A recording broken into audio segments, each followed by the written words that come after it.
Hello everyone. Did you know that a single scheme launched with just 33 experimental blocks has grown into the largest program of its kind in the entire world, reaching over 560 million beneficiaries today? Let's explore this remarkable journey through the Integrated Child Development Services, or ICDS. ICDS was initiated on October 2nd, 1975 by the Ministry of Social Welfare, beginning as an experimental initiative with just 33 blocks. Today, it stands as the world's largest intersectoral early child development program, designed to bridge the protein energy gap and provide universal, comprehensive care without any poverty line restrictions. From those 33 experimental blocks in 1975, the program has expanded to over 6,500 blocks today. This massive scale is supported by 7.48 lakh Anganwadi Centres, employing more than 6 lakh workers. Together, these centers serve 562.18 lakh total active beneficiaries, including 467.18 lakh children between 0 and 6 years and 95 lakh pregnant and lactating mothers. This entire program operates on three interconnected pillars of integration, moving beyond a simple health program to deliver services simultaneously across multiple domains. The first pillar is nutritional improvement, aiming to improve the nutritional and health status of children from 0 to 6 years while reducing the incidence of mortality, morbidity, and malnutrition. The second pillar is holistic child development, laying the foundation for proper psychological, physical, and social development while reducing school dropout rates through early learning. And the third pillar is maternal empowerment, enhancing the capability of mothers and families to independently look after the health, nutritional, and developmental needs of the child, while providing targeted nutrition and health education to women between 15 and 45 years. To deliver these pillars effectively, ICDS follows a life cycle approach, targeting the most vulnerable demographics through continuous, phased interventions. It begins with pregnant women who receive antenatal care, tetanus immunization, protein supplements, and iron folic acid, with high risk mothers identified and referred appropriately. Next comes nursing mothers who receive postnatal care, supplementary nutrition, and ongoing health education. This is followed by infants and toddlers between 0 and 3 years, where the focus shifts to rapid physical growth, basic immunization, vitamin A prophylaxis, and monthly weight monitoring.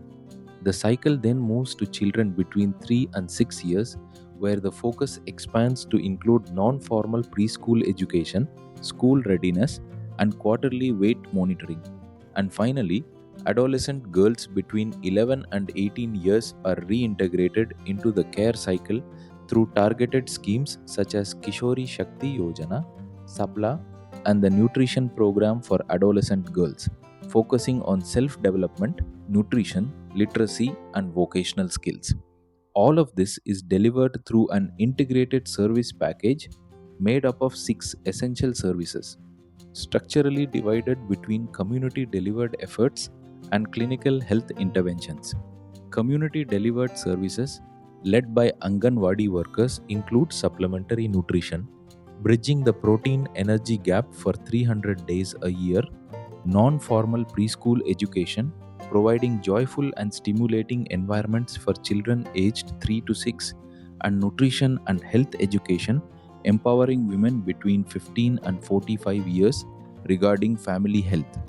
On the other side, health infrastructure services led by the Health Ministry through auxiliary nurse midwives and medical officers include immunization against 9 vaccine preventable diseases, regular health checkups covering antenatal and postnatal care, deworming and diarrhea management, and referral services that route cases of severe malnutrition, illness, or disability to primary health centers or hospitals.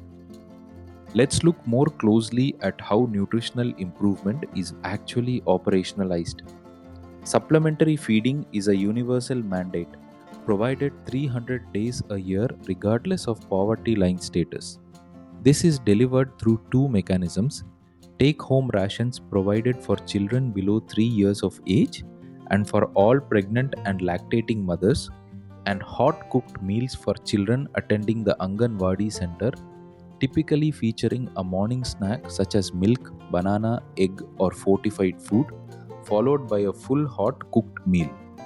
Malnutrition itself is diagnosed through a structured protocol based on monthly or quarterly weighing.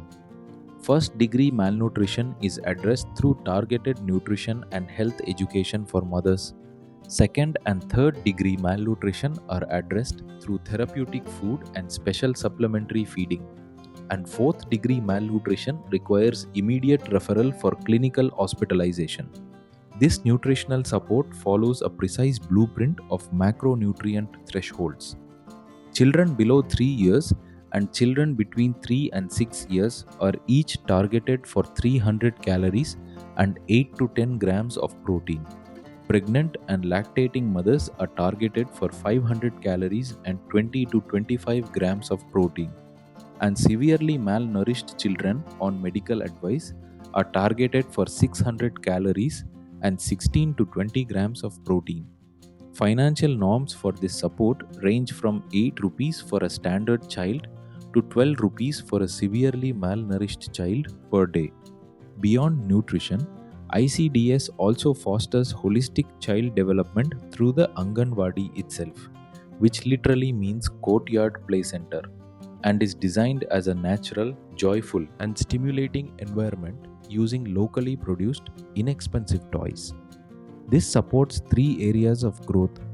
The Cognitive Foundation delivers non-formal preschool education to children aged 3 to 6, providing the early learning component necessary for lifelong learning and optimal brain development.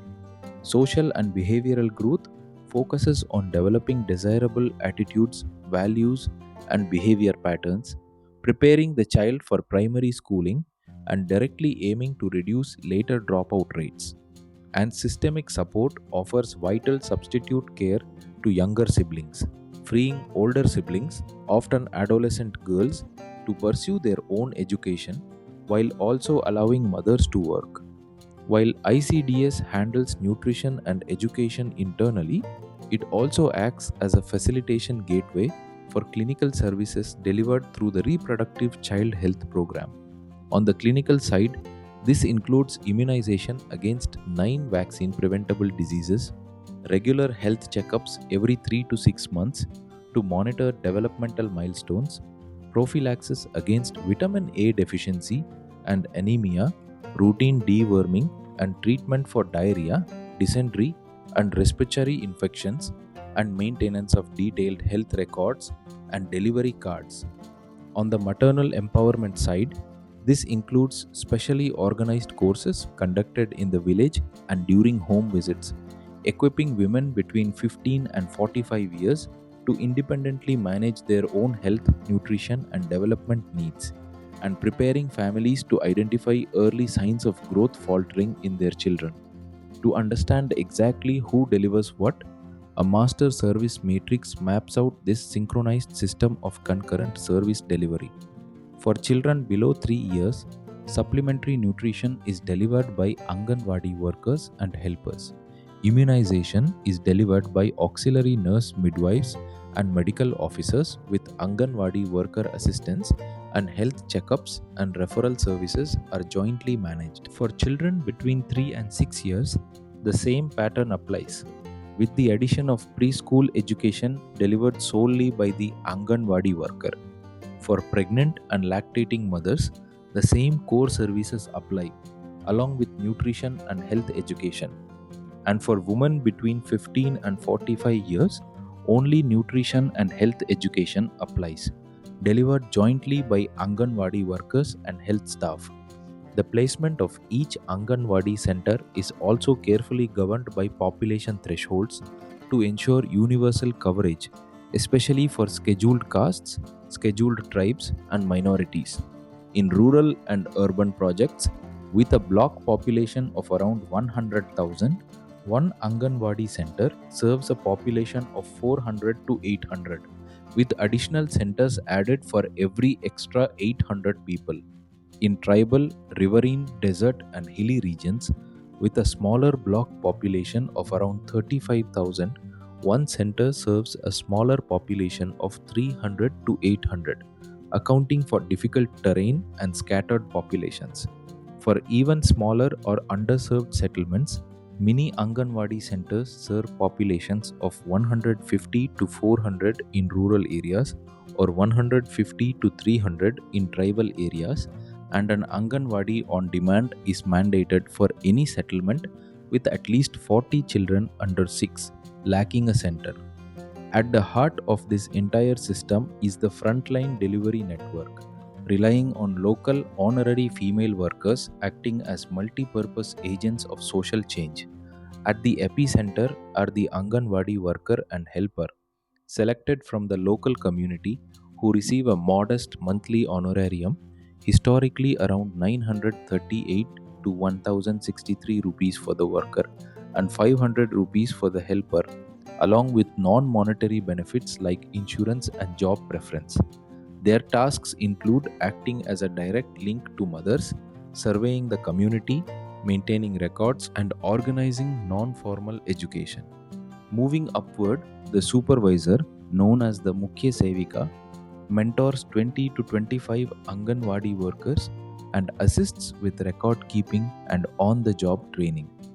Above her, the Child Development Project Officer is in charge of an entire block, overseeing about 4 supervisors or 100 Anganwadi workers and reporting to the District Program Officer. This entire structure also coordinates laterally with medical officers, lady health visitors, and auxiliary nurse midwives from primary health centers and sub-centers. This frontline network is only possible because of remarkable inter-ministerial synergy, with the Ministry of Women and Child Development acting as the central orchestrator. This ministry provides policy blueprints and 60 to 100% central funding, with full funding for union territories and a 90 to 10 funding ratio for northeastern and Himalayan states. It executes Poshan Abhiyaan targets and deploys a frontline workforce of approximately 1.37 million Anganwadi workers, guided by Child Development Project Officers. Several other ministries contribute as well. The Ministry of Health and Family Welfare deploys auxiliary nurse midwives and medical officers for immunization, maternal checkups, referrals, and vitamin A or iron prophylaxis. The Ministry of Education equips centers to provide non-formal preschool education, minimizing dropouts. The Ministry of Jal Shakti ensures water, sanitation, and hygiene protocols through Swachh Bharat Mission integration, combating infection-driven malnutrition. The Ministry of Consumer Affairs sustains the supply chain for 300 days a year of supplementary nutrition. The Ministry of Panchayati Raj and Rural Development aligns ICDS with community development blocks and provides local governance support. And the Ministry of Tribal Affairs tailors norms for difficult terrains through tribal development blocks and mini Anganwadi centers for smaller hamlets. Building on this convergence, the ICDS network also provides the administrative foundation for several other life cycle targeted initiatives. The Poshan Abhiyaan, launched in 2017, mandates convergence with missions like the National Health Mission and Swachh Bharat, targeting specific annual reductions. A 2% yearly reduction in stunting among children 0 to 6 years, a 2% yearly reduction in undernutrition and being underweight, a 2% yearly reduction in low birth weight, and a 3% yearly reduction in anemia among children and women. On the maternal side, the Indira Gandhi Matritva Sahyog Yojana provides conditional cash transfers to improve maternal health status. And for adolescents, the nutrition program for adolescent girls provides 6 kilograms of free food grain monthly to undernourished girls between 11 and 19 years who fall below weight thresholds. while schemes like SFBAN, Kishori Shakti Yojana utilize the ICDS network for vocational training and health development. Over the decades, ICDS has proven to be a highly successful endeavor, demonstrably shifting India's core epidemiological indicators. The infant mortality rate declined dramatically from 110 per thousand live births in 1981 to 58 per thousand live births in 2004. Under 5 mortality also dropped significantly from 161 in 1983 to 87 in 2003. Additionally, the program has been associated with increased birth weights and significantly increased immunization coverage. That said, the program does face certain systemic critiques and constraints. One prevalent criticism is the meal centric bias, where beneficiaries often visit the center only during meal timings, missing out on the educational components, even though nutrition delivery remains a core objective. Another challenge relates to compensation. Since given the massive scope and diverse terrains the program covers, there remains continuous scope for enhancing the honorariums offered to grassroots Anganwadi workers and helpers. To summarize everything we've covered, ICDS functions as a unified model of simultaneous delivery and systemic care built around an engine of 7.48 lakh Anganwadi Centres serving as the community nucleus, supported by over 6 lakh Anganwadi workers who bridge public administration and maternal care. This engine powers 3 interconnected outcomes: nutritional improvement that bridges the energy gap, holistic child development that builds cognitive and social foundations, and maternal empowerment that fosters self-reliant family health. The entire system is sustained through a 60-40 center-state cost-sharing model for general states and a 90-10 ratio for northeastern and Himalayan states, cementing its status as one of India's most significant national developmental programs. Hope you have understood about the integrated child development services. If you found this video useful, please share with your friends and colleagues. Thank you.